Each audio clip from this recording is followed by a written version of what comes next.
More than 20 U.S. colleges have canceled in-person classes due to the coronavirus, as of Monday morning. The colleges enroll a total of more than 200,000 students and include Columbia University, Princeton University, Rice University, Stanford University, Hofstra University and the University of Southern California, plus the University of Washington and a clutch of community colleges in Washington state.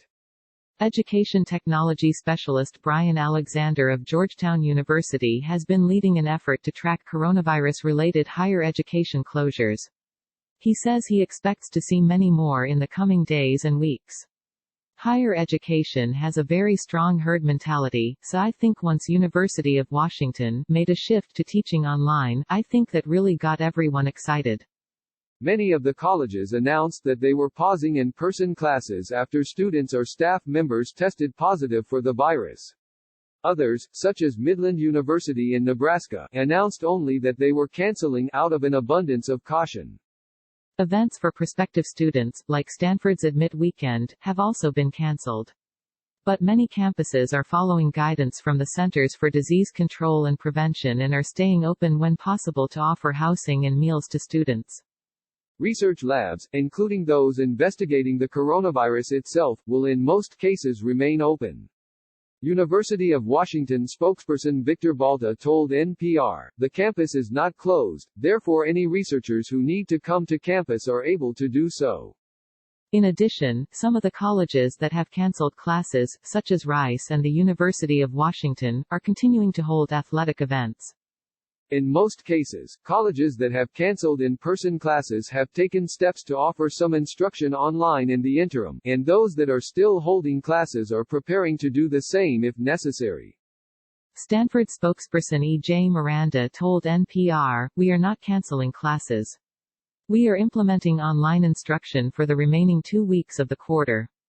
Daniel Stanford, an education and multimedia professor at DePaul University, has been collecting resources put out by universities to help faculty shift to online teaching. His list includes learning management systems like Blackboard, video conferencing programs such as Zoom and Shindig, lecture capture tools like Kaltura and free online course platforms like Coursera. On Thursday, the U.S. Department of Education issued guidance allowing colleges to pivot quickly to distance instruction without needing to go through normal channels for approval of an online program. As for students, whose enrollment or academic standing may be disrupted, the department instructed financial aid administrators to use professional judgment to make adjustments on a case-by-case basis, as far as financial aid amounts and eligibility.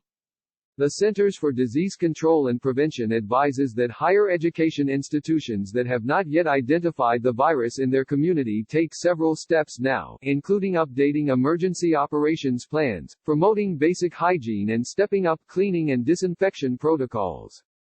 Once higher education leaders identify a case in their community, the CDC advises that they determine if, when, and for how long to suspend in-person events and class meetings.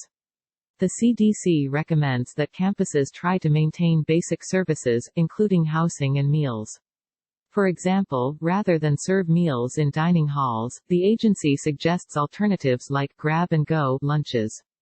The CDC also recommends that school leaders help counter stigma and promote resilience on campus. It advises that colleges work to counter the spread of misinformation and mitigate fear, and that leaders speak out against negative behaviors, including negative statements on social media about groups of people. On social media, students have been speaking out about the cancellations. At Princeton just canceled in-person classes for 3 weeks because of coronavirus, but they can't replace the hand soap in our dorm that's been empty for a week, wrote a user who identifies as a member of the class of 2021.